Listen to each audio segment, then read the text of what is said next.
마태복음 25장은 열처녀의 비유와 그 다음에 뭐가 나오죠? 달란트 비유 나오잖아요. 그리고 또 뭐가 나와요? 양과 염소의 비유. 한 장 안 읽어보셨어요? 이렇게 비유가 나오죠? 그 비유를 통해서 최후 심판의 교훈을 우리에게 주고 있는 거예요. 자, 예수님은 5대 사건이죠. 저와 여러분을 위해서 성경의 예언대로 오셨고 죽으셨고 십자가, 부활하셨고 승천하셨고 다시 오실 것만 남았는데 다시 오실 예수, 그게 바로 심판. 아멘 하십니까? 심판이에요. 최후의 심판 날이에요. 그래서 가라지와 쭉정이 알곡 열매 이제 갈라지는 날이 올 거고요. 또 우리가 상 받고 상 못 받고 이제 이게 다 심판하는 거죠. 그렇죠? 그래서 심는 대로 거두고 행한 대로 갚고 수고한 대로 먹게 하고 구한 대로 받게 하고 믿음대로 되게 하는 성경의 원리대로 역사하시는 거죠. 자, 오늘 이 말씀은 그리스도의 강림을, 예수님의 강림을 준비하는 성도들에게 어떻게 보면 경계의 말씀으로 주신 말씀이기도 합니다. 정말 정신을 차리게 하는 말씀이죠. 이 말씀을 통해서 잠자는 우리의 영혼을 깨우는 그런 시간이 될 수 있기를 축복합니다. 자, 첫째 1절로 13절입니다. 이 말씀은 준비되어 있느냐는 말입니다. 준비되었느냐. 신부가 신랑 맞을 준비되었느냐. 여러분 보세요.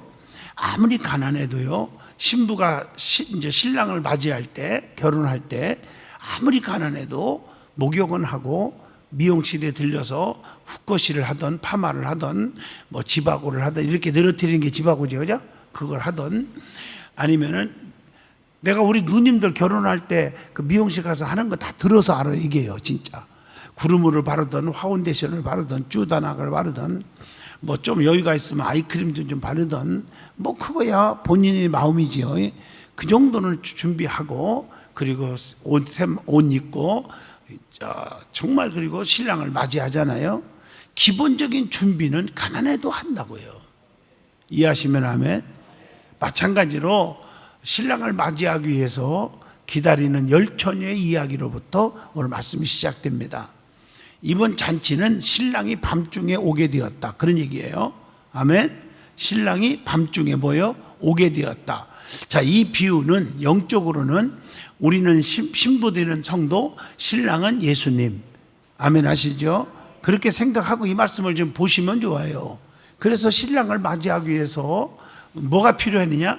밤에 맞이해야 되니까. 밤에 언제 맞는다고? 밤에 맞이해야 되니까 필요한 게 뭐예요? 등이 필요하고 기름이 절대적으로 필요했잖아요.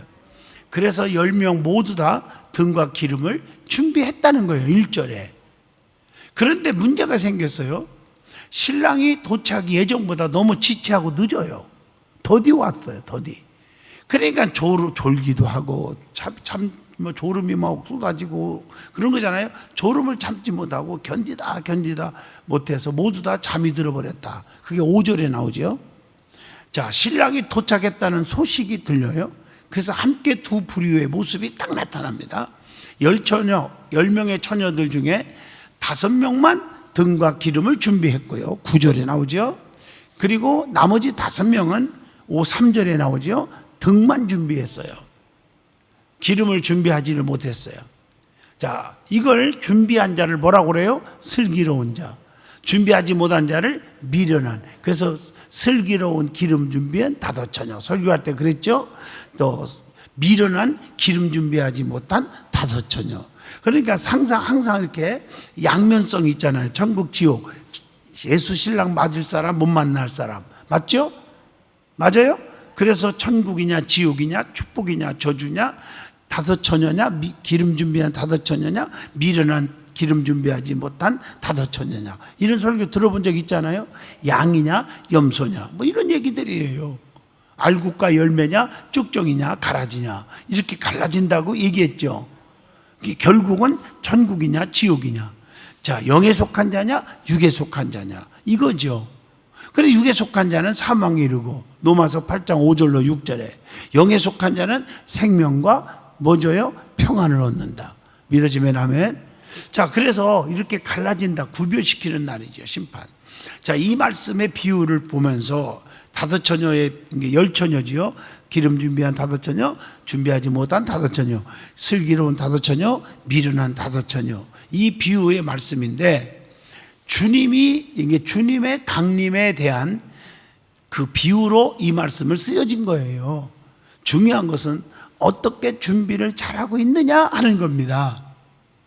준비를 잘한 사람. 여러분, 학생도 시험 볼 때 시험 공부 준비 잘하고 간 사람들이 좋은 성적을 얻는 거예요. 아멘 좀 해봐요.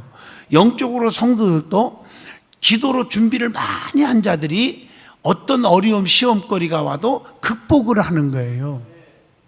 이해가 되시나요? 여러분, 저도 군대 생활하면서도 훈련 받을 때 유격이라는 훈련이 있어서, 유격 아시죠? 그 유격장 앞에서 우리 저 김성두 장로님이 중대장 하시고 옛날에, 그렇죠? 그 다 알아요. 그 임꺽정이가 살았다는 그 무슨 산이죠? 그게 까막산 뭐 그쪽에서 대박 노릇을 장로님이 하셨는데 그때 유격장이잖아요. 그게 얼마나, 우리 때는요 유격 받다가 떨어져서 이렇게 줄 타고 가다가 죽은 사람도 있어요. 이해가 안 되죠? 우리 때는요 그런 거 신문도 안 났어요. 절대 안 나죠. 많이 죽었어요.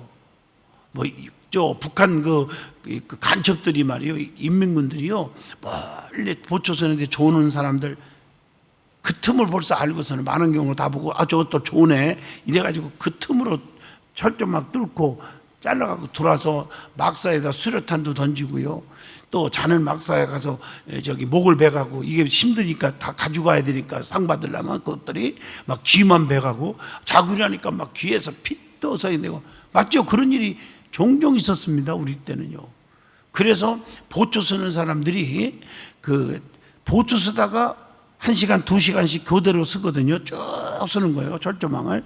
근데 쏘다가 이게 졸으면요, 지금은 존다고 영창가요? 아마 신문 내고 난리 날 거다. 우리 때는요, 이 경비 서다가 졸으면 적어도 일주일, 맞죠? 김성주 장로님 아주 크게 맞다 이렇게 해야 내가 인정이 되는데, 중대장님이, 맞죠? 일주일 정도 영창 갔어요. 군대 영창이요. 진짜 그랬어요, 우리 때는요. 절대 졸 수가 없었어요. 예. 그 정도로 위험한 때인데, 그래서 훈련을 이렇게 받아요. 준비시켜야 돼요. 어떤 적들이 와도 막 총을 쏠 수 없고, 그럴 때는 같이 싸워야 되니까 태권도도 가르치고 합기도도 가르치고, 군대 있을 때 우리는요 그거 다 했어요. 그리고 유격, 나는 학교 다닐 때 태권도도 좀 하고 뭐 이렇게 또 그런 거 유도를 내가 많이 했고, 뭐 레슬링도 하고 씨름도 많이 하고 그렇게 했기 때문에 정말 나는 훈련을 잘 받아요. 솔직히 받았고, 그게 준비한 거예요, 과거에. 그래서 근육 운동도 하고 체력을 갖추고, 그러니까 운동. 여러분들 헬스하는 사람, 우리 박오신 권사님 아들이 헬스 트레이너인데 한번 물어보세요. 헬스 한 사람들 이렇게 보면 막 이렇게 나오고 막 뭐라고 그래요? 이게 근육이 막 있잖아요. 그 사람들 누가 장정들이 좁혀도요 끝도 없습니다. 탄탄해 갖고요. 맞죠? 근데 그런 사람들 힘이 있어요. 내가 요즘 헬스 계속 다니거든요, 매일. 그런데 이 헬스 해보니까 팔뚝시름이 벌써 이게 힘이 막 굉장히 세졌어요. 이게 지금 단단 돌덩어리가 되니까 힘이 세져요. 그러니까 준비하니까 적으로부터 침범을 막을 수가 있더라고요. 자, 체력도 준비하는 자가 건강해지는 거예요. 준비하는 게 면역력 기르고 이렇게 근육을 만들어 놓으면 웬만한 병이 오지를 않아요. 이거 아셔야 돼요. 그래서 운동을 하는 거예요. 이해가 되셔요? 무슨 말인지? 똑같은 얘기예요. 신랑 맞을 준비를 처녀들이 잘 해야 된다는 얘기죠. 아셨죠? 준비한 만큼 받는 거예요. 자, 근데 여기서 미련한 다섯 처녀가 시장으로 살아갔다가 기름이 떨어져서 신랑 올 시간 되는데 기름이 없어지는 거예요. 갔다가 결국에 신랑이 먼저 오는 바람에 혼인잔치는 시작되었고 문은 닫혔단 말이에요. 문을 열어달라고 아우성 치니까 12절에 뭐라고 했어? 내가 너희를 알지 못하니. 무서운 얘기예요. 이런 음성이 들려오는 거예요. 여러분, 영적으로 기름은 성령의 충만함을 의미합니다. 성령의 기름, 성령 충만하지 않으면 주님이 너희들 알지 못해. 그럼 끝나는 거예요. 문을 열어줘야 들어와서 혼인잔치 하는 거 아니에요. 뭔 말인지 이해하세요? 문을 안 열어주는데 어떻게 돌아요? 잔치 신랑을 만날 수가 없죠. 그래서 우리가 말세에 성령의 충만함으로 준비해야 신랑을 만날 줄로 믿습니다. 그 미련한 자에게 있어서 가장 큰 불행이요, 이게 심판이라는 거예요. 이게요. 여기서 중요한 것은 미련한 자들은 준비를 안 했다는 것이고, 지혜로운 자들은 기름으로 준비를 잘했다는 거예요. 이렇게 미련하냐 지혜롭냐 이걸 보고 아는 거예요. 얼마나 기도 많이 해갖고 성령 충만이냐. 아까 얘기다 말했는데, 기도를 많이 준비한 사람은요, 별의별 소리를 들어도 시험 들지 않아요. 환란이 불어오고 태풍이 불어오고 쓰나미가 불어오고 귀신 신나는 까먹은 소리가 들려와도 흔들리지 않는 거예요. 만세반석이 되는 거거든요. 이해가 되시냐고요? 예? 근데 기도 많이 하지 않은 사람, 기도로 영적으로 준비하지 않은 사람은 아무것도 아닌 것 같고 시험 들고 넘어지고 쓰러지고 깨지는 거란 말이에요. 자, 다시 말하면 내적인 신앙의 준비를 잘했다는 거예요. 지혜로운 사람은. 천국의 기회는 다른 사람에게 나눠줄 수가 없습니다. 오늘 여기 말씀, 스스로가 준비해야지. 자, 기름 준비한 다도처녀에게 기름 떨어진 다도처녀가 좀 달라가니까 줘요? 안 줘요? 안 줘요? 안 줬어요. 예? 기회가 없는 거예요. 자, 잃어버린 기회는 다시 회복할 수가 없었다는 거죠. 그래서 준비하라는 거예요. 주님은 예고 없이 신랑 예수님 오십니다. 알았어요? 때와 기한은 아버지 권한에 있어. 아무도 몰라. 지금 읽어주신 말씀대로 너희는 그날과 그때를 알지 못하느니라 이렇게 말했단 말이에요. 주님은요, 주님은 예고 없이 오십니다. 그래서 오늘 본문 13절에 그러므로 깨어서 준비하라 하는 말씀입니다. 사랑하는 성도 여러분, 깨어서 준비를 잘 하여서 주의 영광스러운 잔치에 다 참여할 수 있기를 바랍니다. 주님 오실 때 아멘 주 예수시여 어서 오시옵소서 들림 받을 수 있기를 축복합니다. 주님 이 땅에 다시 오실 때 이런 영적으로 어린 양 혼인잔치에 참여할 수 있어야 되지 않겠습니까? 나는 오늘 추모 예배가 있어서 조영기 목사님 추모 예배를 드리러 그 오산이 기도원 옆에 올라갔어요. 가서 내가 이제 순서 기도를 맡았어요. 기도를 하고 또 추모사도 또 우리 원장님이 또 읽고 기도 다 이제 순서를 하는데 참 너무 눈물 나더라고요. 거기에 고 최자실 목사님, 그 옆에 사모님 김성애 사모님, 그 옆자리에 조영기 목사님이 거기에 다 앉혀져 있어요. 그런데 참 이영훈 목사님 훌륭하더라고요. 기도원장하고 300억을 들여서 3년 동안에 그 기도원을 아주 공헌화시켜요. 그래서 전 세계 사람들이 오면 오고 싶어 하는 것으로 그 마스터 플랜을 브리핑을 하는데 참 놀라워요. 참 만들어서. 그래서 그 메모리 파크 건너편에 산 하나가 5,000평이 있는데 옛날에 1,000원씩 샀대요. 그 땅을. 지금 어마어마하죠. 그 하나도 손 안 댔는데 거기다가 우리 그 세 분을 또 제일 그 산 꼭대기 위쪽에다가 묘를 이전시키고 그리고 거기서 또 기념관도 세우고 또 공원도 만들고 이렇게 해가지고 타운을 여의도 교회에서 웬만하면요 벌써 이영훈 목사님이 후임으로 맡은 지가 10년 넘었잖아요. 15년 됐는데 권위 부리고 좀 그럴 때도 됐잖아. 근데 그 조영기 목사님 기념하면서 교회에서 그것도 돌아가신 분, 원로로서 그냥 살아있는 거 아니고 돌아가신 분을 위해서 300억을 예산을 세워서, 왜 아멘 안 하시나 몰라. 그 타운을 계획하고 마스터 프린 사진하고 다 갖고 와서 내가 여기 있어요. 내가 하나 가지고 이런 식으로 다 만들어 갖고 시작한다라고. 그러니까 하나님께서 그런 그릇이고 그런 의리가 있고 그런 예의가 있고 인격적이니까 대교회 담임 목사가 됐지 않느냐. 이영호 목사님은 나의 친구지만 참 훌륭한 사람이에요. 아멘 하십니까? 훌륭한 분이에요. 그 원장도 김원철 목사님도 나보다 나이가요, 솔직히 내가 거기서는 조금 차이 나네, 내가 이렇게 얘기했지만 솔직히 얘기해서 어제 설교 때 얘기했잖아요. 단에서 오산이 기도원 설교하면서 사실은 나보다 한 4살 정도 더 먹었어. 근데도 이분은 만나는 사람마다 단에서 저만 보면 친구 왔어, 나하고 친구라고 그래요. 항상 친구라고 그래. 물론 자기도 친구라 하면 내가 얼마나 젊어요. 그러니까 자기도 젊어지고 싶어서 친구라 하는 것도 있겠지. 물론 뭐 그거 없다면 거짓말이고. 나 보면 친구라. 여러분 내 모자 써봐요. 내가 모자 쓰고 보면 여러분 알잖아. 누가 나 40대로 보겠습니까? 그것도 있지만 얼마나 겸손합니까? 나이도 많고 하니까 목에 힘도 주고 뭐 그럴 거 아니겠어요? 그렇죠? 기도원의 교육자들하고 직원들만 해도 한 200명이 넘잖아요. 우리 교회 내 직원들 200명 안 되잖아, 우리 교회. 아멘 해봐요. 그렇게 겸손하니까 하나님이 쓰시는 거예요. 나는 그렇게 생각합니다. 멋있잖아요. 그래서 거기서 기도하고 그리고 좀 이렇게 밑으로 내려오는데 또 신영균 목사님 묘가 또 있더라고. 그래서 거기 가서 또 보고 살펴보고 그리고 내려왔어요. 참 여러 가지 교감이 한 세대가 이렇게 흘러가는구나. 이런 생각이 나더라고요.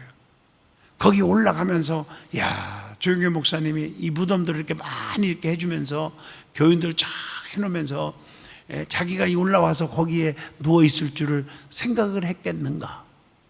좀 누워있더라요. 누워있어요. 말이 없어요. 그래서 조 목사님 나만 보면 이렇게 반가워하시더니 어떻게 말 한마디 없습니까? 내가 이렇게 속삭였습니다. 그러나 반드시 만납니다. 천국에서 만납니다. 이렇게. 어느 목사님이, 강원신 목사님이, 평택순복교 목사님이 방명록에다가 뭐라고 쓴지 아세요? 사랑합니다, 존경합니다, 조 목사님. 열심히 기다려주세요. 다시 꼭 만납니다. 이렇게 써놨더라고요. 맞는 얘기, 우리를 만납니다. 안 만날 것 같죠? 지옥 갈 사람은 못 만나겠죠? 천국 가면 다 만납니다. 시공간을 초월해서 다 만납니다. 자, 두 번째입니다. 두 번째, 충성했느냐는 거예요. 14절로 30절입니다. 주님은 이제 달란트 비유를 해서, 달란트 나오죠? 우리에게 충성을 물어봅니다. 깨워서 충성하였느냐 하는 질문입니다. 어떤 사람이 자신의 소유, 그 달란트를 종들에게 각각 뭐대로 맡겼어? 재능대로 맡겼어요. 교회 안에서도 왜 이 사람이 이거 맡기고 저 사람은 저거 맡기냐 불평하지 마요. 하나님께서 재능대로 맡기는 거예요. 이걸 달란트대로 맡기는 거예요. 그래서 달란트를 종들에게 각각 재능대로 맡기고 떠났다고 14절에 나옵니다. 5달란트 받은 자는 5달란트를 맡기고 2달란트 맡기고 1달란트 맡겼는데 5달란트 맡긴 자는 5달란트를 열심히 해서 더 남겼고 2달란트 받은 사람도 또 열심히 일해서 2달란트를 더 남겼고 1달란트 받은 사람은 장사하지 않고 일도 안 하고 그냥 땅에 묻어둔 거예요. 15절로 18절입니다. 그래서 이익이 없어요. 묻어놨으니 일을 안 했으니 이익이 있을 수 있나? 우리가 기도를 안 했는데 무슨 열매가 있나? 무슨 자녀들이 축복받기를 원하는가? 무슨 사업이 잘 되기를 원하는가? 이해하셨나요? 열심히 일 안 하고 묻어놨는데 봉사하지 않고 헌신하지 않고 무슨 축복을 무슨 열매를 기대할 수 있겠느냐 이 말이에요. 영적으로 하나님 앞에 부르짖어 기도는 심는 건데 심어놓으면 거두는 날이 올 텐데 심어놓지 않았는데 뭘 거두려고 기다리고 있느냐는 얘기예요. 뭔 말인지 아시죠? 주인의 말씀을 무시하면서 1달란트 받은 사람은 소중한 달란트를 썩히는 행위였습니다. 오랜 후에 주인이 돌아와서 세무를 합니다. 계산을 하죠. 반드시 우리 주님이 우리한테 나는 너를 위하여 몸 바쳐 피 흘려 생명까지 주었는데 너는 나를 위해서 뭐 했느냐 하고 물어볼 날이 온다고 했잖아요.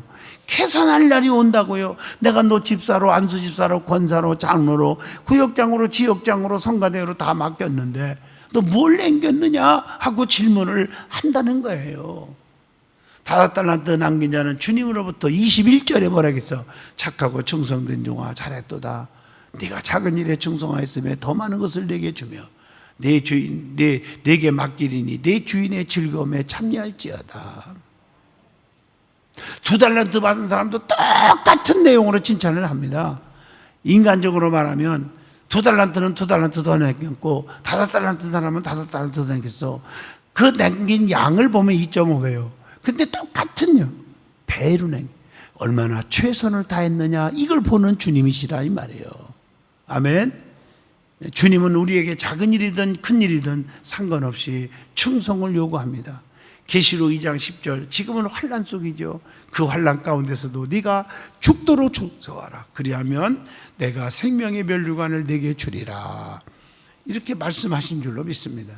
우리가 섬기는 주님은 십자가에 달리시기까지 충성을 다하신 분이에요. 그래서 예수님이 십자가에 죽기 전에 애친 7 말씀 가운데 다 이루었다 이렇게 외쳤죠. 사명 완수요. 죽도록 충성한 거잖아요. 자기가 온 사명이 뭐요? 십자가에 피 흘려 죽는 거잖아요. 전 인류의 죄를 대신해서. 아멘이죠? 다 이루었다. 여러분 이 소리를 할 수 있기를 축복합니다. 자, 마지막 3번째입니다. 31절로 마지막 절까지 46절까지 이웃을 진짜 사랑했느냐 하는 얘기입니다. 이웃사랑이에요. 양과 염소 비유를 통해서 우리 주님은 양과 염소의 비유를 통해서 주님을 위하여 진정 사랑으로 봉사했느냐를 물어보십니다. 40절입니다. 또한 어떤 자가 영벌에 들어가며 46절 어떤 자가 영생에 들어가는 것에 대해서 말씀을 주고 있죠. 여기서 35절 36절을 보면 잘 봐요. 잘 들어보셔야 돼. 줄인 자, 목마른 자, 나그네 된 자, 벗은 자, 병든 자, 옥에 갇힌 자에 대해서 어떻게 대했느냐에 따라서 영벌이냐 영생이냐 기준이 되는 거예요. 하나님의 자녀의 모습도 보여주잖아요. 그래서 35절에 뭐라 했어요? 양은 오른편에 염소는 왼편에 두나니. 이 말을 영적으로 한번 해석해 보세요. 지금 여러 가지 말씀을 붙여보면 사랑이 없는 믿음은 그 말이에요. 이해하시겠어요? 굶주리고 배고프고 헐벗은 사람들을 도왔느냐? 이게 사랑이죠. 사랑한 사람. 사랑이 없는 믿음은 거짓이다. 사랑이 없는 봉사는 참된 봉사가 아니다 하는 얘기입니다. 사랑이 없는 은사는 아무것도 아니라고 했잖아요. 그래서 사도 바울도 고린도전서 13장 13절에 믿음, 소망, 사랑 이 3가지가 항상 있을 것인데 그 중에서 제일은 사랑이라 이렇게 말했어요. 주님을 진정으로 사랑했느냐 사랑하지 않았느냐는 중대한 문제라는 겁니다. 양은 진정으로 주님을 사랑한 자들을 의미합니다. 그러나 염소들은 사랑이 없는 삶을 살았습니다. 내가 하나님을 사랑하고 이웃을 진정으로 사랑한다면 지금 살아있는 거예요. 그래서 어떻게 영생 얻으리까 할 때 뜻을 다하고 목숨을 다하고 정성을 다하여 주 너희 하나님을 사랑하고 내 이웃을 내 몸과 같이 사랑하라. 이해하시면 아멘 하시죠. 깨어있는 상태, 하나님 그 가운데 살아계시다는 증거, 생명이 있다는 증거라는 거예요. 사랑이 있다는 것은. 그래서 오른편에 있는 양들은 이름도 없이 사랑으로만 삶을 살았던 사람들의 표현이고 그들이 사랑한 내용들이 바로 주님에게 한 것과 같다 이렇게 말하고 있어요. 여러분 성경에 소자 하나에게 냉수 한 것 대접한 것이 곧 누구에게 한 거예요? 내게 한 것이니라. 그러나 반대로 좌편, 왼편에 있는 자들은 자신의 이름을 위해서 살아온 자들이에요. 그들은 주님과 이웃을 참으로 사랑하지 않았습니다. 자기만을 생각했어요. 그래서 왼쪽 사람들은 영벌의 영원한 형벌, 오른쪽에 있는 의인들은 영생, 영원한 생명 받은 줄로 믿습니다. 자, 주변의 이웃을 얼마나 생각하고 배려하고 사랑하고 있었느냐 하는 질문을 던져보게 됩니다. 결론적으로 말하면 오늘이 말씀을 받은 우리 성도들은 주님의 강림을 앞두고 깨어서 준비했느냐 하는 질문을 던져보게 됐고, 두 번째가 늘 깨어서 죽도록 충성을 하고 있었느냐, 또 하나는 깨어서 사랑을 하고 있었느냐, 양 같은 성도가 되었느냐 하는 질문 세 가지를 오늘 마태복음 25장을 통해서 교훈을 했습니다. 자, 중요한 사실은 진정한 사랑이 뭘까? 마음이 가고 몸이 가고 물질이 간다. 교회를 사랑할 때 늘 자네께나 교회를 생각하면 돼요. 여러분, 생각 속에서 사라지면요 정이 떨어집니다. 맞죠? 교회를 늘 생각하는 사람, 자네께나 교회, 눈만 와도 어떻게 미끄러지는 사람 없나, 새벽기도 울다가 넘어지면 안 되는데 생각에도 하는 분. 두 번째, 마음이 갔으면 몸이 가요. 교회 찾아오는 거예요. 예배 시간에 주님 만나러 교회 찾아오는 거예요. 어떤 사람은요 예배 시간 한 번 빠지면 좀이 쑤셔서 못 살겠다고 하더라고요.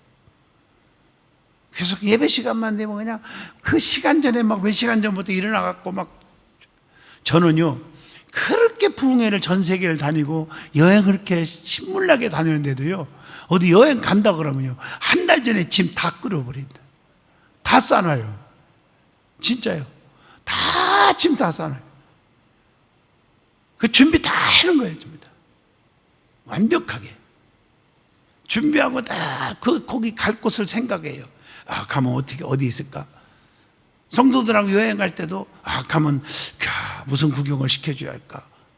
무슨 음식을 사줄까? 뭐 이런 생각으로 꽉 차는 거예요. 그리고 직접 가보면 너무 좋잖아요. 그래서 가면 기쁨으로 설레임으로 가요. 간 데가 3번, 4번, 5번 가도 설레요. 교회도 1번, 2번, 100번, 하루에도 일주일에 막 15번 와도 설레는 거예요. 아멘이죠. 그 다음에 마음이 가면 물질이 가는 거예요. 아멘 하십니까? 물질이 간다는 말은 꼭 물질 헌금만 얘기하는 게 아니에요. 몸이 가서 그 다음에 어떻게 헌신하는 거죠. 열심히 봉사하고 전도하고 예물도 드리고 무슨 일 할 때 함께 참여하고, 이런 것이 진정한 사랑이다라고 생각합니다. 깨달으면 아멘 하시죠. 그게 사랑이에요. 사랑. 할렐루야. 얼마나 감사한지. 몸도 마음도 물질이 가는 거예요. 마음이 늘 우리 애 난다고 그래서 마음이 먼저 갔지서는요 항상 마음이, 몸이 아직 못 갔는데 몸 대신에 그냥 먼저 갔어요. 그래서 31kg짜리 굉장히 무거워요. 들기 힘들어요.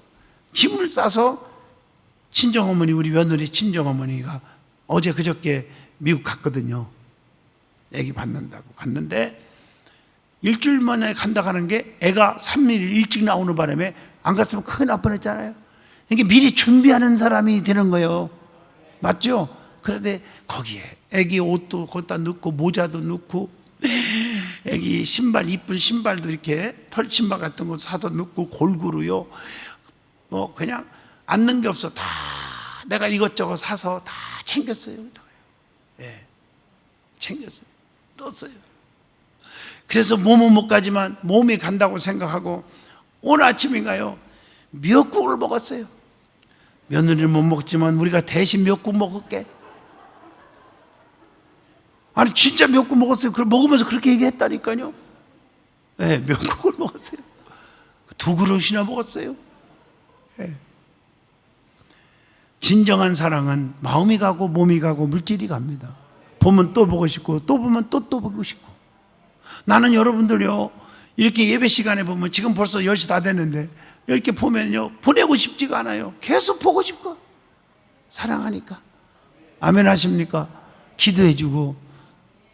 이게 사랑이죠. 진정한 사랑의 관계가 다 회복되기를 축복합니다. 할렐루야. 항상 깨어서 준비를 철저히 하면서 맡은 일에 충성을 다하는 저와 여러분이 됩시다. 거룩하신 하나님 감사합니다. 오늘 마태복음 25장을 통해서 큰 은혜 주셔서 감사합니다. 하나님 정말 기름 준비하는 성도가 되자. 또 미련한 다섯처녀가 되지 말자. 그리고 달란트 비유를 통해서 배로 이익을 남기는, 주님 앞에 샘할 때 할만할 수 있는 열매로 보여주는 성도가 되자.